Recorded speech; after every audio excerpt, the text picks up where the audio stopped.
Jens de Valka, vienīgais Latvijas YouTube idiots. Čarnieks tautie, te Jens de Valka, vienīgais Latvijas YouTube idiots un bēm! Kā tev klājās, mana mazo primāta draugs? Savā iepriekšējā video es runāju par balsošanu, par aicinājumu neiet balsot, neatbalstīt šo sistēmu, bet, ja tu ej tīri taktiska iemesla dēļ balsot par saskaņas centru, lai radītu paniku tajos skaitiņos. Jo sliktāk mums jau vairs nav kur. Tagad mēs tikai varam uztaisīt cirku, un tajā hausā, kas notiktu, mēs varētu kā tauta iegūt ļoti lielu iespēju un potenciālu, lai nomestu viņus visus malā. Bet ne par to es tās, jūs to nesapratāt, man taču tas vienalga. Laiks rādīs, un jūs varat domāt, ko jūs gribat. Mans uzdevums ir izlikt to informāciju uz āru, tos, kurus tas uzrunās, tie, kam vajadzēs saprast, sapratīs. Es necīnos ar pērtiķiem. Tie, kas nesapratīs, viņiem nav vēl patreiz lemts. Tad, kad viņiem būs sūdīgi, tad, kad viņiem būs sausiņi jāgrauž, tad viņi sapratīs. Iespējams. Daudz nesapratīs arī pat tad, bet ne par to es stāstu. Par kuriem es domāju, kuri sapratīs, kuriem es domāju, kad ir vairāk kā zirnis galvā, bet kuri nesaprata. Kāpēc viņi nesaprata? Iespējams, tāpēc, ka viņi nezina to lielāko, dziļāko aģentu. Un tad es sākšu visu pēc kārtas. Iespējams, daudz no jums dzirdējuši par brīvmūrniekiem. Iespējams, daudz no jums dzirdējuši par iluminātiem. Un daudzi no jums to sauc, tās ir sazvērstības teorijas. Kas ir sazvērstība? Tas ir, kad vairāk cilvēki vienojās kādā kriminālā noziedzīgā nodarījumā. Kas ir teorija? Tas ir kāds spriedums, bāzēts uz kaut kādu informāciju par kaut ko. Tātad sazvērstības teorija nemaz nav slikts termins. Tas ir viedoklis par vairākiem cilvēkiem, kur ir vienojušies par noziedzīgu nodarījumu izdarīšanu. Tik tālu es ceru, ka ir skaidrs, manu mazo primāta draugs. Es ceru, ka jā. Šīm grupām, šiem cilvēkiem, kas ir saujiņa būtībā baņķieru, bagātnieku, banksteru, kā es gribētu to saukt, viņi ievieto simbolismu ļoti daudzās vietās, lietās un darbībās. Tam visam ir nozīme, tam visam ir jēga, tāpēc, ka visums ir vibrācija. Visums ir binārs, bet par to ir cits stāsts. Primāti vēl to nesapratīs, viņi nav gatavi. Tas tāpat kā sunim skaidrot pārtam enerģiju, viņš nesapratīs. Bet būtība ir sekojoša.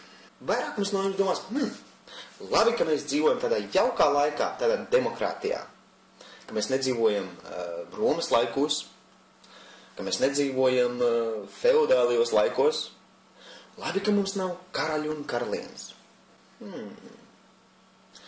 Ja mēs karaļus un karalienes, kas ir bagāti cilvēki, ar nežēlīgi daudz naudu, ar nežēlīgi daudz, ar armiju viņu rokās, kas bija cilvēki, kuru kabatās aizgāja nodevas, nodokļi.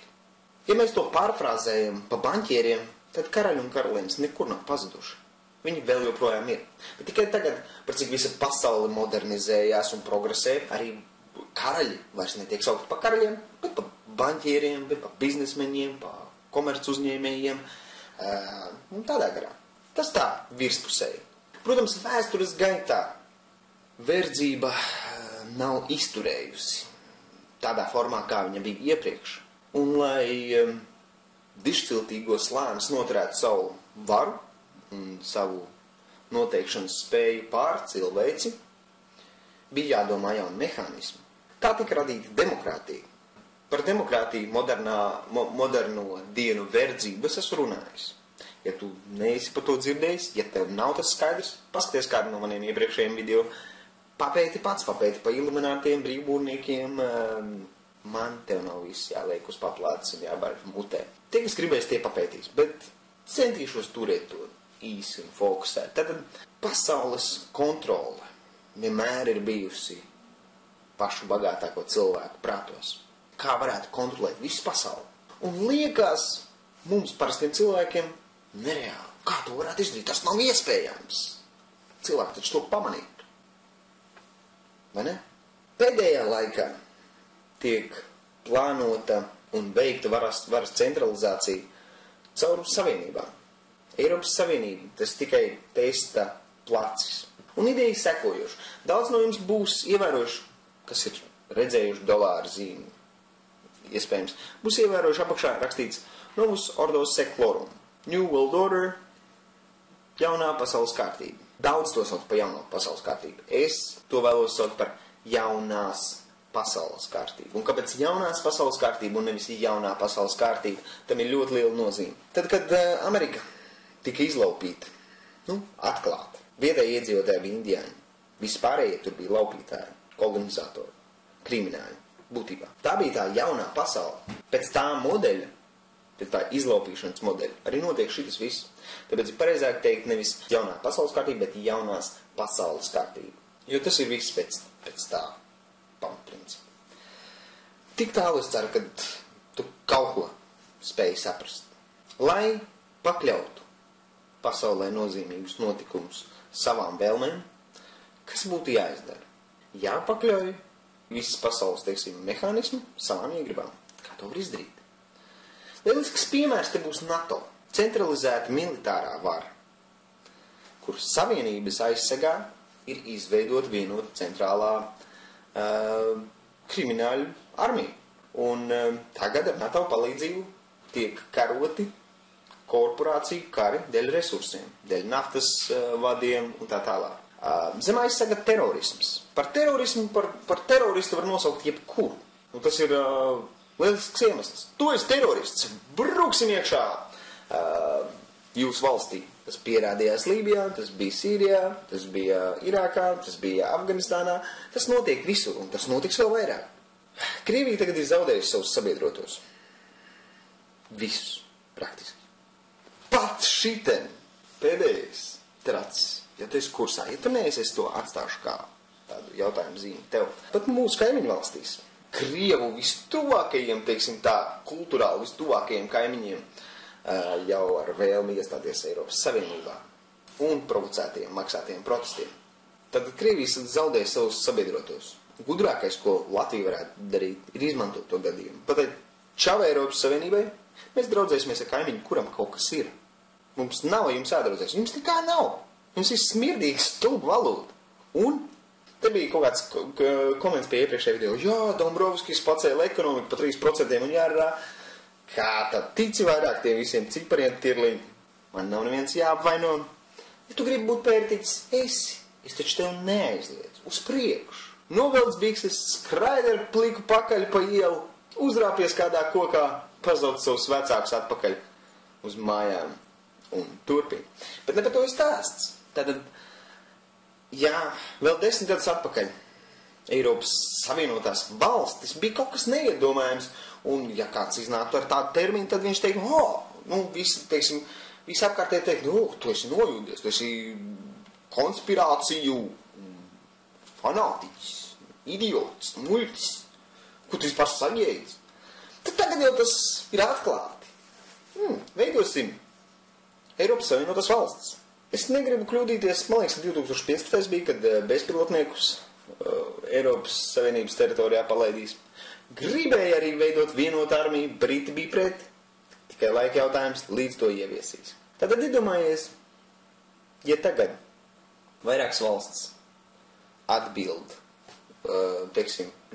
sistemātiski ir pakļautas NATO un apvienotām nācijām, tad iedomājies tieši tāpat jaunu izveidot organizāciju, zem kuras pakļausies Eiropas Savienība, topošā Amerikas Savienība, nevis Savienotās valstis, nejauca, bet Amerikas Savienība, Kanāda, Amerika, Meksika, Azijas Savienība un tā tālāk. Tad iedomājieties šīs visas savienības ar līgumiem, ar vienošanām, tīri normāli, visi cilvēki acs priekšā, pakļautos vienai organizācijai.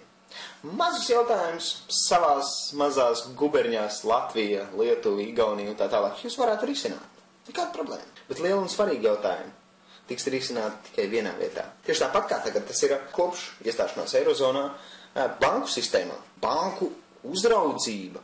Smuki nosaukumi. 2008. 2009. gada krīze tika radīta. Tīri dēļ tā iemesla.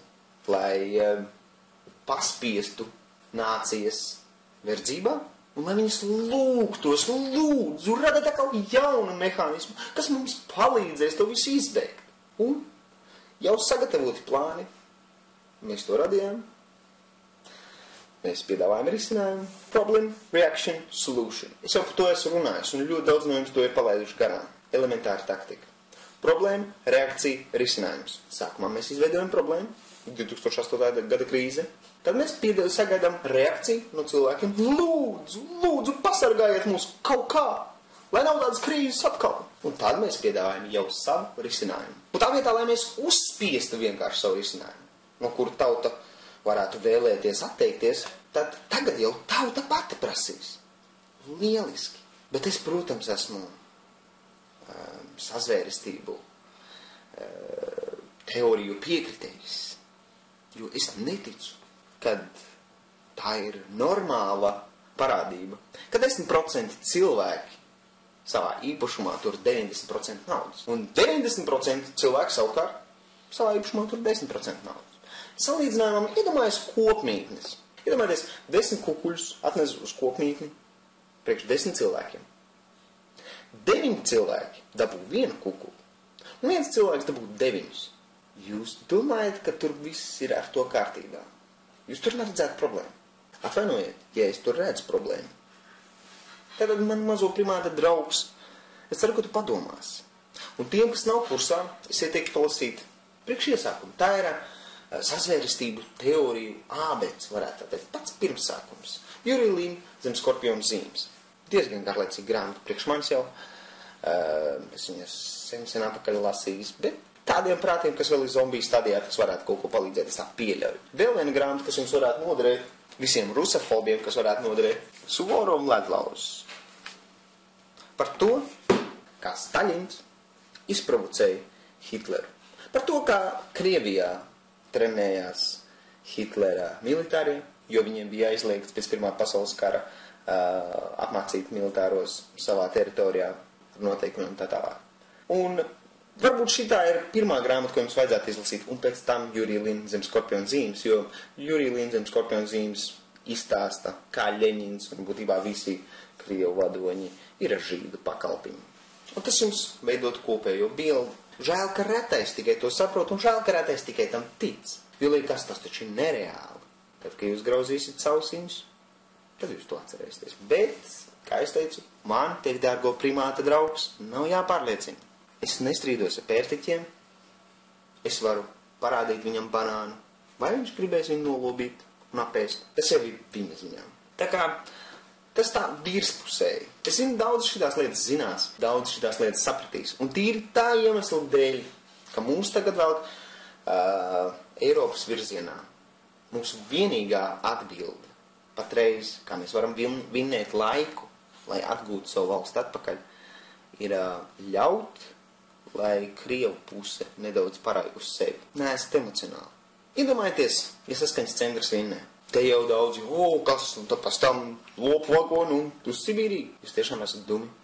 22 gadus mēs esam cenšies risināt šo problēmu, mēs pie kā neesam nonākuši, un jūs tagad gribēsiet vēl 22 gadus turpināt tieši tādā pašā manierē. Einsteins to sauc par plānprātību. Ja tu dari vienu un to pašu un sagaidi citu rezultātu. Un tā plānprātība ir tas, ko es redzēju, daudzi jums vēlas nodarboties.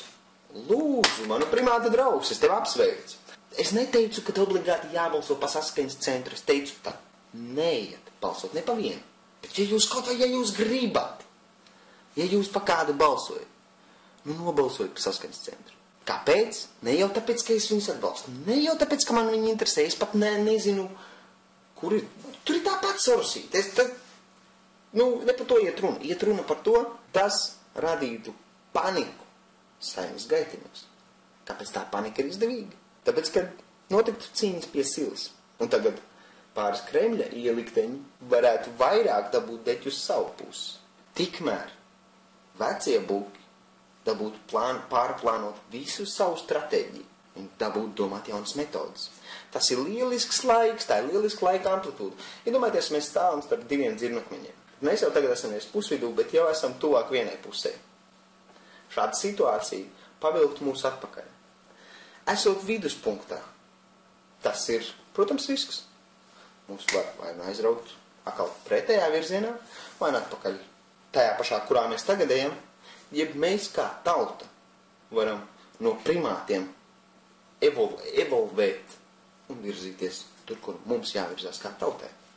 Krievlodīgo jautājums ir sasāpējis. Tas ir jārisina, bet tajā pašā laikā visi tie, kas nīst uz krievlodīgiem un met acīs visus vecos grēkus, vecie grēki no tā nemainīsies. Jums personīgi tas neko neizmainīs. Krieviem tas neko neizmainīs. Es domāju, viņi varētu pat rītā atnākt un teikt, jā, ja jūs gribat, bija okupācija, nekāda problēma. Viņi negrib to atzīt. Tas ir ego vai vēl kaut kas, tas ir vairāk psiholoģiskā plānā, jo tagad notiek cīņas starp diviem auniem, un tā viņi turpināsies. Labākais, ko mēs varam izdarīt, ir mēģināt atrast kompromisu. Un kompromisu, kā mēs varētu atrast, ir vienoties ar viņiem, ka beidzot mēs viņus neapčakarējam. 3 reizes krievlodīgiem ir solīta pilsonība, 3 reizes viņi piečakarēti. Protams, ka viņiem ir apbīde, protams, ka viņiem ir apvainojums uz mums, protams, ka viņi tāpēc arī neciena. Protams, es esmu runājis pats ar krieviem, kuri teikuši, ja būs karš, es durtu jūsu mugurās. Un kāpēc?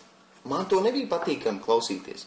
Un es negribu meklēt kompromisu ar tādiem cilvēkiem labprātīgi, bet kaut kā tas ir jārisina. Un ja jūs 3 reizes piečakarētu cilvēks, jūs viņam 4. reizi ticētu, kamēr viņš nebūtu izdarījis kaut ko, nu taču nē. Būsim pieauguši. Bet jūs, protams, mīlat dzīvot savu pasaulītē. Man nav nekāda problēma ar to. Jūs varat man nosaukt kādu pēdējiem vārdiem. Tas man tikai uzmundrina. Es turpinu darīt to, ko es daru. Vairāk un ar lielāku baudu es uzjautrinos par to visu.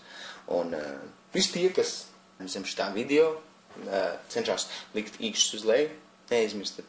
YouTube's reitingu sistēma tieši strādā tādā veidā, kad jo vairāk da jebkādi īkšķi, jo video ir augstāk reitingos sērčā.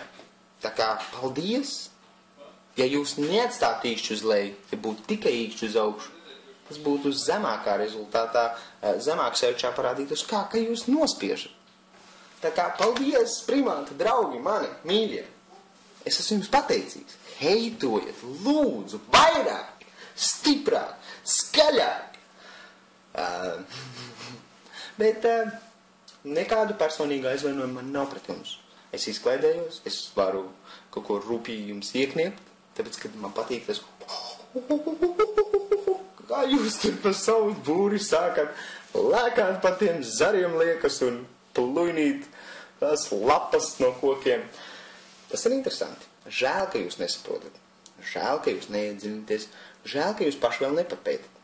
Tie, kuri grib papētīt. Ja kādam ir kaut kādi jautājumi, kā es teicu, es ļoti novērtēju inteliģentus cilvēkus, kur māk uzdot gudrus jautājumus. Gudru uzdirst var jebkurš. Atrunāties neieklausot var jebkurš. Papētīt kaut kādu informāciju var jebkurš. Retais to dara, bet par tavu domāšanas gājienu, domāšanas veidu parāda tie jautājumi, kurus tu savā dzīvē uzdod. Ne jau kādam citam, bet sev, kas tevi interesē un tā tālāk. Tā kā es ceru, ka tiem, kas ir sākuši pētīt šīs tēmas, tas te parādīs kaut kādu virzienu. Es jums ieteiktu papētīt apvienoto nāciju aģentu 21. Kā es teicu, varas centralizācija apvienotās nācijas zem globālās sasilšanas atrunas ir izveidojusi plānu depopulizācijai. Ierobežot māju būvniecību, ierobežot pilsētu izplešanos un tā tālāk. Un tām apakšā ir parakstījusies gandrīz katra valsts. Tā kā man ļoti žēl, ka jūs to neredzat, bet dažiem ir, protams, jābūt primātiem. Savādāk, kā mēs pārējie izklaidētos, ja nebūtu jūs? Pērtiķi ir bīstamāki kā jūs. Viņi uz ielām varētu izdarīt kaut ko kādam netīšām pāri. Jūs esat nekaitīgi. Un galvenais jau ir tas, ka tie, kas ir bijuši ārzemēs, tie, kas ir izbraukuši, tie pamana, kā cilvēki ārzemēs protestē, kā viņi mostās, kā viņi runā par to visu. Viņi to varbūt vairāk jūt un viņi vairāk vēlas pastāvēt par savām tiesībām. Mēs esam tāda valsts, mēs esam izgājuši cauri Padomju Savienības ļoti stiprai propagandai, demoralizācijai. Es esmu par demoralizāciju runājis. un es esmu par demoralizāciju un etapiem, kā notiek nācijas demoralizēšana savos blogos runājis. Tā kā, ja jūs gribat izprast, kas ir demoralizācija, kāpēc veci cilvēki ir stagnāti, kāpēc jūs arī esat pieņēmuši jūsu vecāku stāstīto un mācīto ideoloģiju kā vienīgo, tādējādi saprotot, ka jūs arī varētu būt upuri šajā situācijā, tad papētat, ja jūs vēl gribat uzzināt, kāpēc jums liekas, ka viens nav cīnītājs un ka viens neko nevar un tā tālāk, tad paskatieties, ko es uzrakstīju, tāds tā kā viegls konspekts, par ietrenēto bezpalīdzības sajūtu. Iedresēta bezpalīdzība. Tas ir, ka cilvēkiem ar laiku izdarot izvēles un nesaņemot nekādu atpakaļ atsaucību no tā, teiksim, nesaņemot nekādu rezultātu atpakaļ, viņš jau zaudē ticību, ka kaut ko var mainīt. Ne jau tāpēc, ka nevar mainīt, vienkārši, ka tas viņam ietrenēs, tā kā sunim.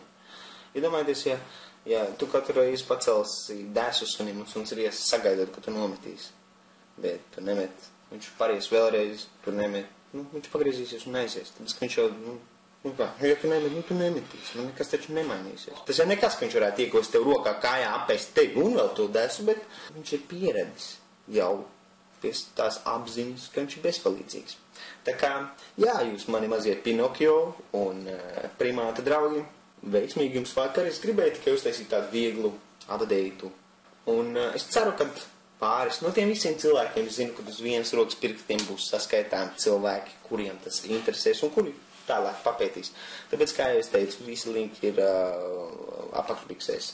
Apskatieties manā dienas grāmatā, man ir ļoti daudz, tur ir ieraksta viss tā informācija, kas tur ir ielikta, un vēl vairāk ir manā galvā. Bet tur ir tikai daļa. Tur ir tas teiksim, ko es esmu uzskatījis, kas varētu citus uzrunāt. Tāpēc es esmu nolēmis padalīties to. Tā kā papētiet, kas tur ir pa informāciju, nobalsojiet Tautas mediju lapā par jūsu politiķi titulam Zābaks 2013 līdz 28. janvārim. Un, jā, abonējiet kanālu, spiediet īkšķus uz leju, jeb uz augšu, kā jūs gribat. Jā, mans primāta draugs, ir jau diezgan vēls, tev jāiet gulēt savā kokazarā ar labu nakti. Te bija Jens Valka, vienīgais Latvijas YouTube idiots. Čau!